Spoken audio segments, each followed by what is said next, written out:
Welcome to Expanding Viewpoints. This is Eva McGinnis, welcoming you to Conversations with Heart Family Masters. Able to be together to celebrate and study and just have life experiences with the teachings of Jeshua, Mother Mary, Mary Magdalene, all of those that have been channeled through our Reverend Judith Coates over the years. And today we're very happy to have Reverend Dr. Jan Jorgensen with us. I want to say just a little bit of introduction. Jan is the unbelievable master of all trades. She comes with a background of being a nurse and is also an ordained minister, and she's a universal messenger, and she facilitates workshops and circles and networking for planetary upliftment. She's an educator, a healer, an author, a TV and radio host, and I'm so proud to call her my friend as well. She bridges science and spirit in practical, relatable processes.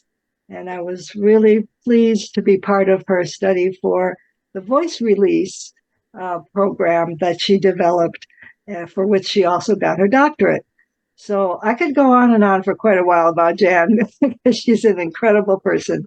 But I'd like her to come and join us and tell us a little bit about yourself, Jan, and what led you on this incredible journey and where you are today.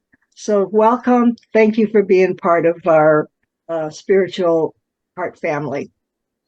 Thank you, Eva. And I know I'm in the perfect place when I'm with you.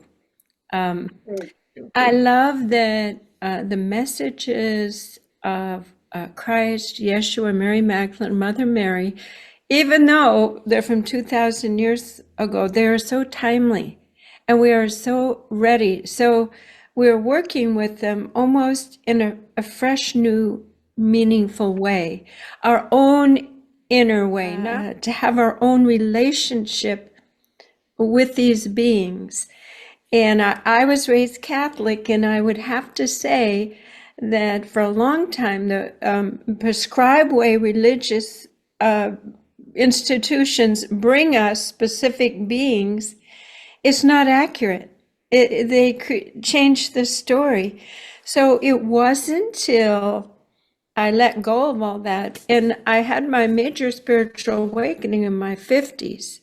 So I want to tell people everything is in the timing, the right timing. And so all these degrees and different things I've done were totally because I knew I wasn't done.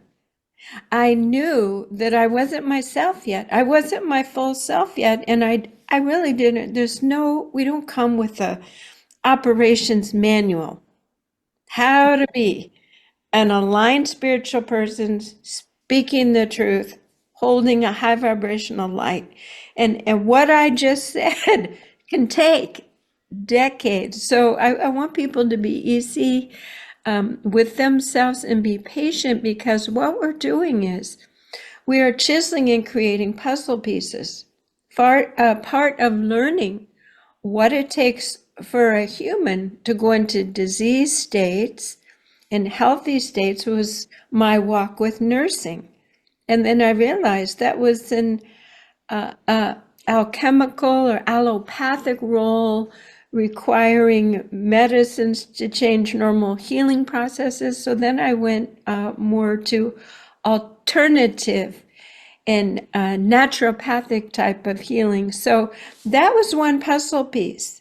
And then the ministerial part. So we have to be patient with ourselves, that each puzzle piece is important. Even if we're in a bad marriage, you are learning what is not right relationship and trustworthy and mutual respect. We learn and we grow. This is the path of being a human. And hopefully, with enough patience, we eventually reach a platform of what is next. And sometimes it takes a trauma or a divorce or something traumatic to get us into a position of asking. And all we have to do is ask, Jesus, talk to me. I asked to talk to Jesus. And I'll tell you a funny story. It was after my divorce. And I liked this new guy. And I thought, well, I usually get what I want. Why can't I have this guy? And I said, I am going to sit in my bathtub and I'm not going to move until Jesus himself talks to me and tells me why I can't be with this guy now. So I sat there. It was before Easter. And I remember I was supposed to be getting ready for a party, but my fingers were wrinkling. I sat there for 3 hours. And this loving, warm voice said, you are to love all people the way that you love this gentleman. And it wasn't true love. It was, an addiction to an image, but I didn't know it. So I went to the grocery store and there's a lady checking me out with a crazy hat and funny gloves. But I looked at her and I beamed out, I love you, you divine, beautiful soul. That shifted everything. Because I was then connecting with their divinity through my openness and love to see them. So sometimes what drives us crazy, I pound my fist and say, show me your answer, and Spirit will answer. Yes. And that changed everything, to look at everyone as I loved that gentleman. And it cracked my heart open. We shouldn't just have one person in our heart anyway. All beings. Exactly. Yeah. So as you can see, I love to talk. So just give me a question. Well, that's a beautiful story. And just a second here. Well, while you're finishing, I'll just say that we were together about 4 years, and some relationships are to grow. It was a growing relationship. I learned a lot.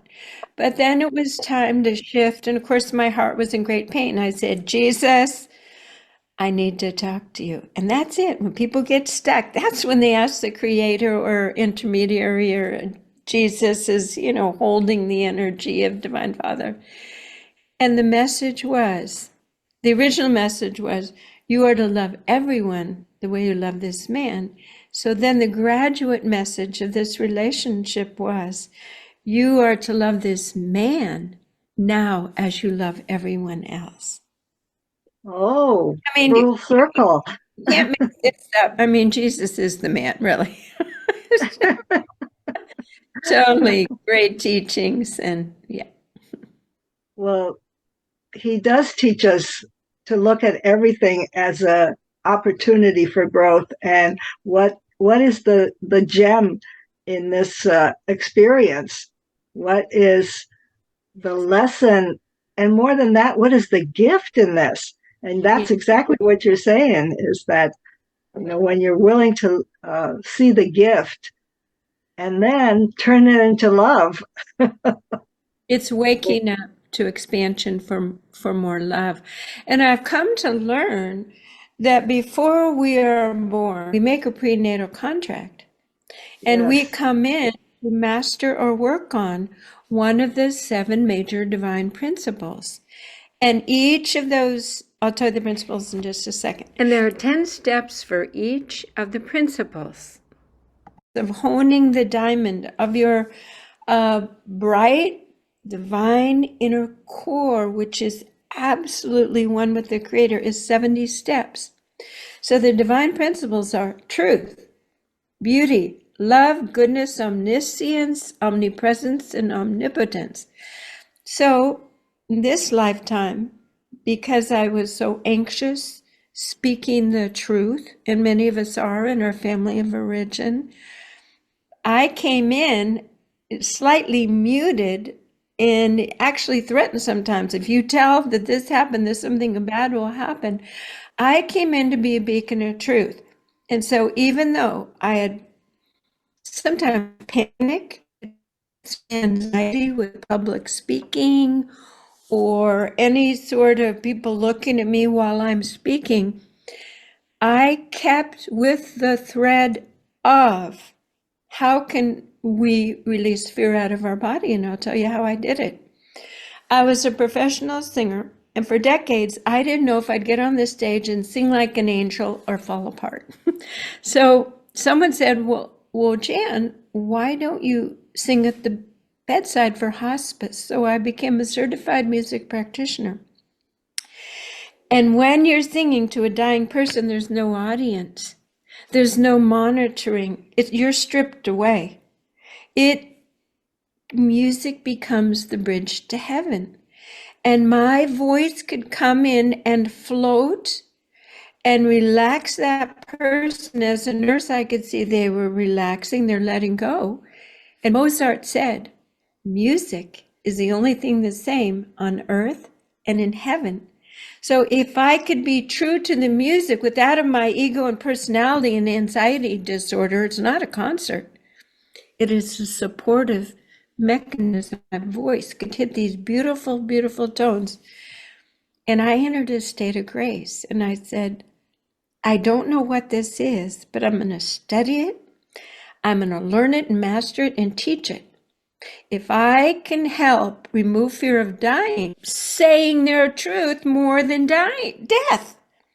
So I know. I began to study vibrational profiles, fear neurologically in the body. And for about 5 years, I tracked the human voice and talked to women about their fear. The next 5 years, I tried to figure out how to mitigate that fear. And I finally surrendered, said, I can't figure out the key. I can't go in and find the 3-year-old who's threatened by her dad. If she ever swears again, he's going to whatever. Terror in the body because it comes at a young age. So I meditated and asked for help. Remember, I ask and intend to get the answer. And an archangel came in and said, I'm going to show you. It's going to be called voice release. As the person is sounding, thinking about the fear, and you don't even have to remember the initial fear, because believe me, you carried it with you. So if you're just afraid to ask your boss for a raise, it's the same fear. So think about that fear and then start sounding it, and it's in your vibrational profile. And the archangel says, Jan, you're going to latch on to their voice, go in it, and rework the trauma that is stuck in their body, rooted in that vibrational pattern. So that's what voice release is. And I swear it works. It's phenomenal. Once you understand frequency, vibrational patterns, and that you can learn simple techniques to hold the reins of your intention and consciousness, I can use my voice, merge with another person who wants to heal and help them get it out. And then we raise their vibration. We raise their vibration. Then they have more freedom, more light, and eventually they say, I want to talk to God now.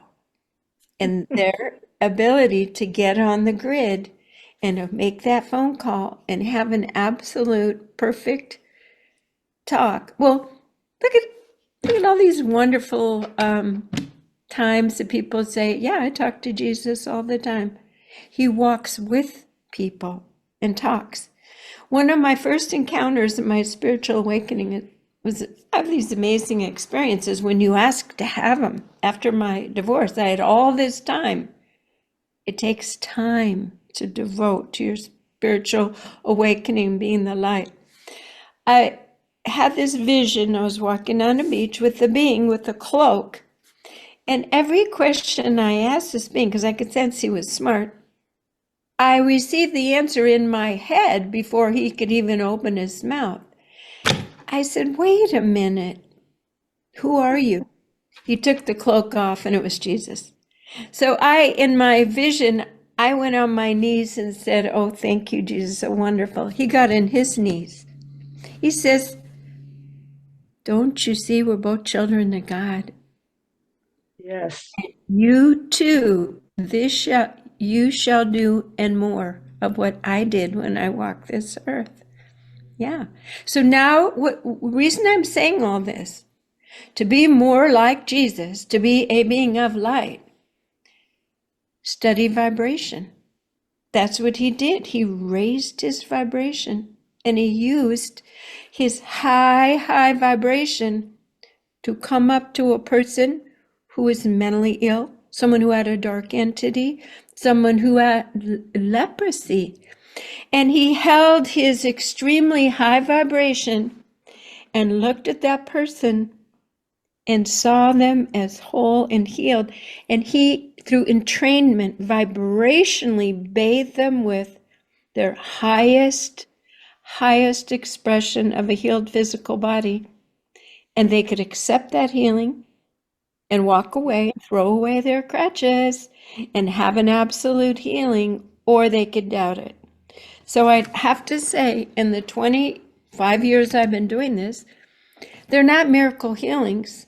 They're essentially working through the vibrational physics rules. And that's what Christ did all the time. And that's what we can do now, because we understand the quantum field, remote healing, and vibration now. And science is proving it. So this is the greatest time ever. The more of us that hold the light, we're bringing heaven to earth, new potentials, new possibilities. Your university is creating light cadets. You know, I like that. yeah, just Like that. light beings. And I was doing a meditation this morning, and here is a gate, and humans live behind the gate. This is how we live, and we're not going out of there. We're not trying anything different. This is life. This is our perception. But you know, you're helping people come out of that gate and look around and see the gate of heaven.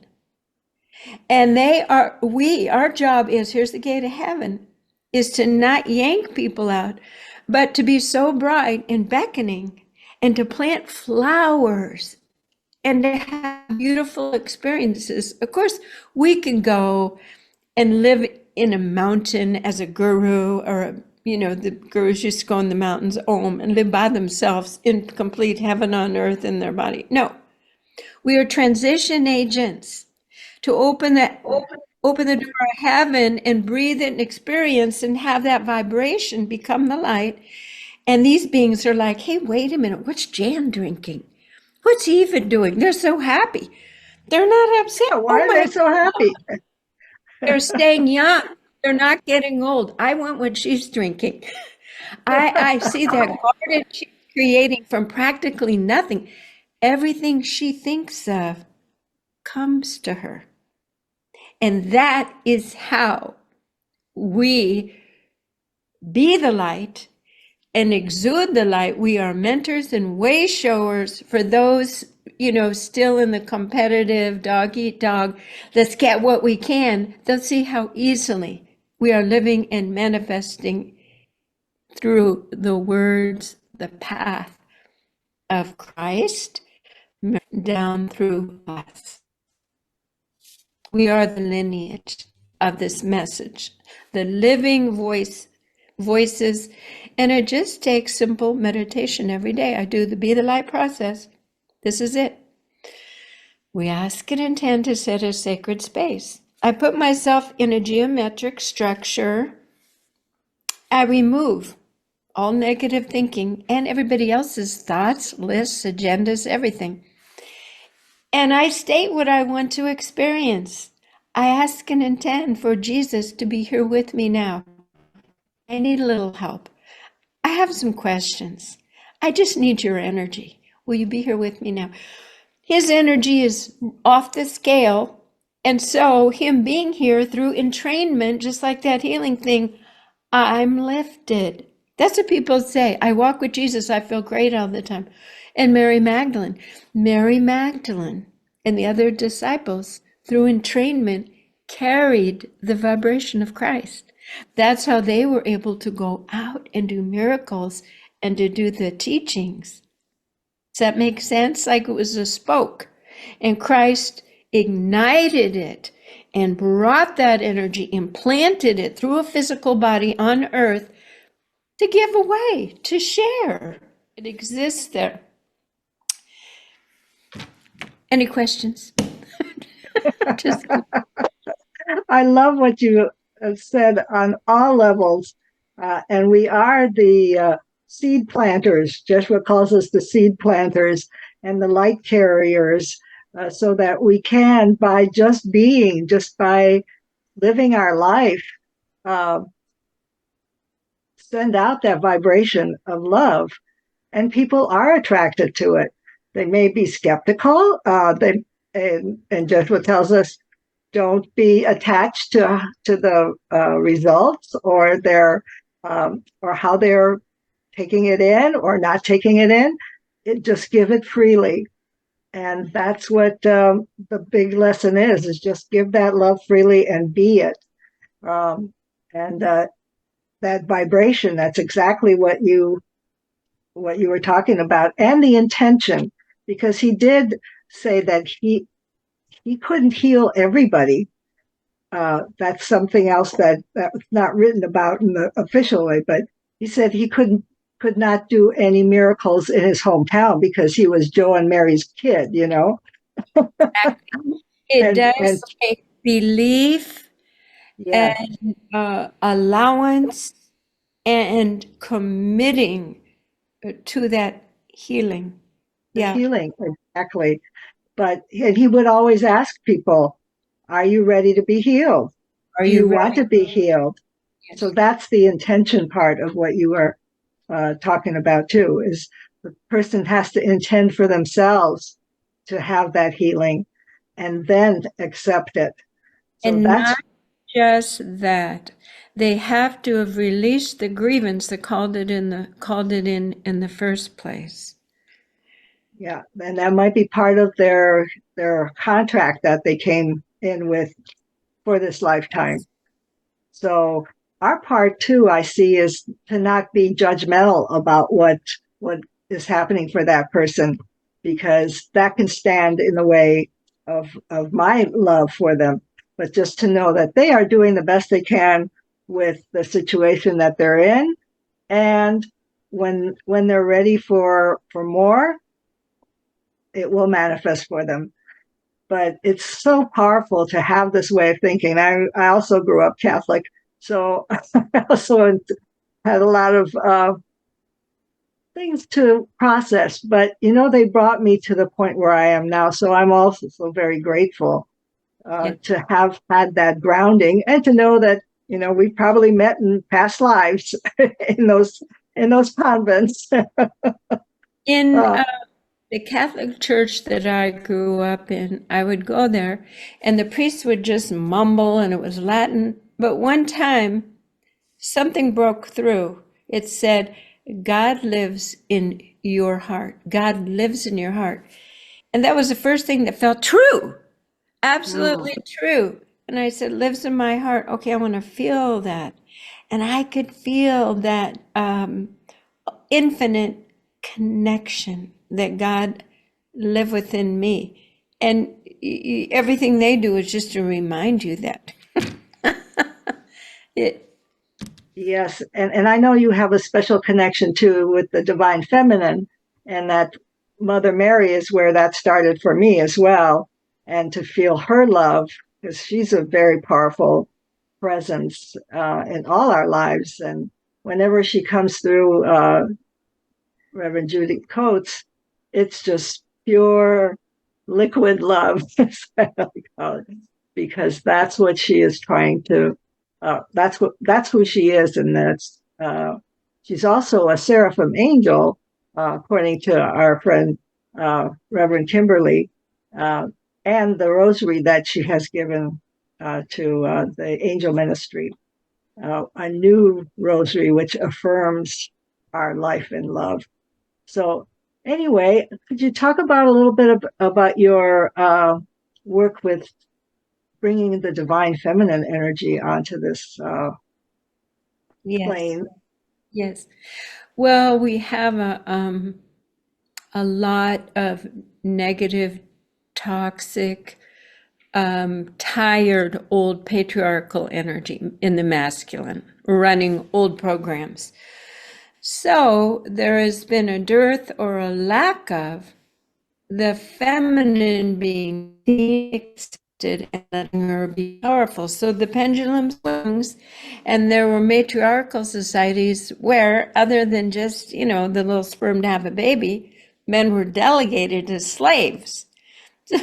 And women ruled. Women did everything, gave birth and designed everything, many matriarchal societies. So as the masculine patriarchal became more powerful, it kind of just push until the voice of the divine feminine was a manhole cover over her throat. So now in America and many other countries, there is an emergence of feminine leadership, but there's also kickbacks, resistance, and pushing. So we need for the feminine voice to have authority at the decision-making table. Why? The voice of the feminine is more collaborative, not so competitive, more communicative. It's a circle. It's a circle. In the old churches, the women, the altar was the table, sharing food and prayer. And then the masculine, it's, here's the masculine and it's top down, decreed by a pope, by a priest. So the feminine were relegated to non-responsible roles, but yet they still had to do all the work and made everything happen. And that's what happened in a lot of families. The men decided and the women did the work, and women earn a lot less money, have a lot less. So we are bringing the voice of Mary Magdalene and Mother Mary back that say there needs to be an equality. There needs to be a balance. And so if the masculine's here and they're pushing the feminine down, the feminine has to kick it up. The feminine has to come to a place that her voice doesn't hold a shred of fear. It doesn't hold judgment. Men don't like to be judged, especially men in charge. If we, as women, can have our voices hold love, truth, beauty, and goodness, our message can be received. It can land. If our voice has anger in it, if our voice has judgment or harsh or punishment in it, they're just going to push back. So the divine feminine is coming forth now in a loving allowance way that it might take you time, but I'm not going to shame you. I am just merely going to speak the truth and hold you in divine light and love, and let natural consequences of your behavior begin to show you that you're creating compost. You're creating something dissolving, because only love moving forward for this planet will hold a foundation of social function. That's why the patriarchy is showing what it creates, junk, when it's not working with divine light. So the feminine is the voice of potential, restoration, and rebirth now, and the role of the masculine is to provide and protect, while the feminine gets the pendulum swinging back towards truth, beauty, light, and love.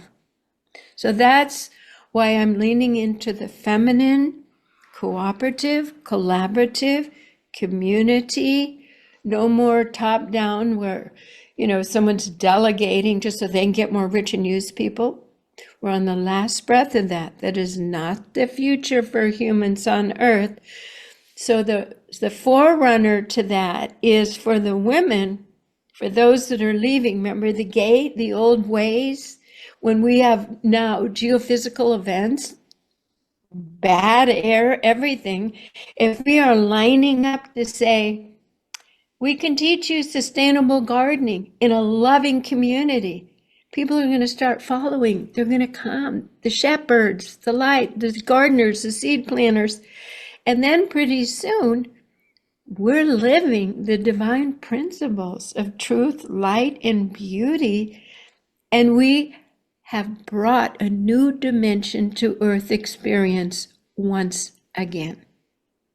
That's what we're doing with this work and teaching and interviews, to bring heavenly relationship, countenance, thoughts, intention. In fact, in the future, you can't afford a negative thought. You can't. And in fact, since my spiritual awakening, and I had someone, I went to a big reading one time, they said, Jan, if you have a happy thought, it's like a friggin' searchlight and you are so on fire and so passionate.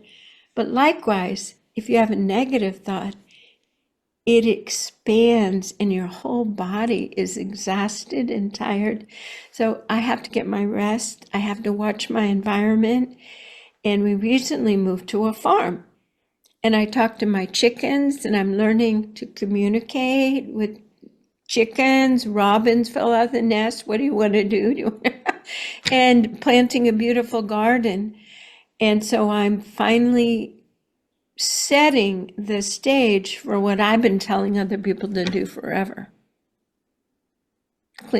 Live in a community, a garden with beauty. And this morning, I even missed the Wednesday morning meditation because I was making flower baskets and it just doing all these things, and I completely lost all sense of time. And I came in and realized I missed my own meditation by 15 minutes. Had to apologize to people. But think about that, being so happy you lose track of time. Well, we are the time masters, so we can recreate that. That's Right. beautiful. What a beautiful way for you to share that with us. Thank you. Because it is a way of us bringing heaven back onto the earth, Yes. that high vibration. And who better to be with us is the goddesses, Mother Mary and Mary Magdalene, who are very powerful and are very powerful in our lives. And uh, bringing all those qualities that women have to complete the energy and the balance that we all need when we're striving for harmony. I mean, that's harmony and love. We want to Yes. be in that space. So That's the it's very feminine. important. Oh, I already did a dedication. I have a Mother Mary statue, and I put beautiful things around her to protect the garden from the deer. So I already have a little Mother Mary garden with little stones I put around her. So it's very simple things we can do to anchor in our intentions visually and physically that this is a sacred garden, this is a sacred space. And I'm called. I think, what do I need to do? I need to go to my Mother Mary garden. I need to pull a few weeds. I need to see how big the little things are. And then you lose time and you realize nature stayed divine all the time. We screwed it up. Nature is in alignment with divine principles if we don't screw it up. But that's our learning too. Yes. I love how you said be patient, because as a nurse, if I saw people who created their own sickness through smoking or bad eating, I remember I used to think, what are they doing? And I did have a negative feeling. But now that I've learned the energy and the addictive quality of unhappiness and trying to bring happiness or at least resistance to the pain, I understand. Well, obviously you have great compassion, and the people that you had worked with, I'm sure, benefited by that blessing of your sweet countenance and the way that you treat people with such respect. Uh, so, is there anything else that you would like to say about your um, Be the Light method that you've developed? And we'll talk about that more in the diving deeper session, but just a quick overview as we round out the time here together. The thing about the Be the Light is that it's easy, it's quick, and I even, we maybe even do it when we do the session later, but it's built on true spiritual and physics, vibrational principles, and it does work. And it's really, to me, one stop. It's 3 steps. Protect yourself, call in what you want, allow it to happen. And it's very simple. So yeah, we'll talk more about that. And it's good to do it in the morning and the evening, but it allows you to, again, to take the reins of your life experience. And I recently, 2 years ago, developed the Queen's Caravan Spiritual Walkabout Tours, and I go into communities to reach isolated, potential, or already emerging divine feminine leaders, and to strengthen and support through painting, voice release, and meditation. And I recently developed, they said, now, Jan, a lot of women are really almost there. We want you to develop the Becoming Queen program so that women can stand on the chessboard of life with these powerful king-like males and hold your power, hold the divine feminine power fearlessly, so that you're teaching these totally becoming empowered women to be, what's that word, infallible. In other words, nothing can hurt you when you are standing free and in the light. You are such a force of God's divine truth and light on earth. So that's what I've done recently, is Becoming Queen. Just fine-tuning women's lives so that there's nothing, no Achilles heel, no blocking, no old unconscious patterns. So, and I used to be the light with that. I used to be the light before the Becoming Queen sessions, before a meditation. If I'm in Safeway and I'm overwhelmed, I ask and intend to set a sacred space. It's a one-size-fits-all program. It takes 10 minutes. Love it. One size fits all. Yeah, for any situation, for healing other people, remote, healing your past. That's heaven. That is heaven. That's why you can't have a negative thought, because you'll create junk in heaven and screw it up. But that brings lessons of its own, too. Oh, yes. What's the preparation? It's the preferred reality, I call it. And it is choice. We all are at choice at all times of where to live. And once you choose your vibration, other people will resonate and show up. So if you've lightened up and you're with other light people, imagine the communities of music and joy and co-creation, and no jealousy or negativity or competition.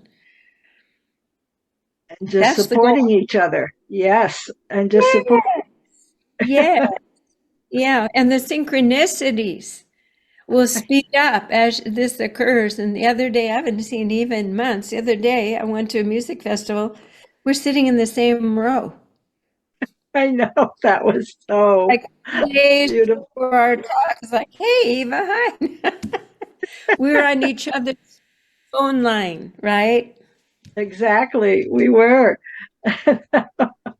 And it's always And such a wonderful surprise, but like, of course I'm supposed to meet you. of course, that's right. Of course. and the more that we are clear, the faster things manifest.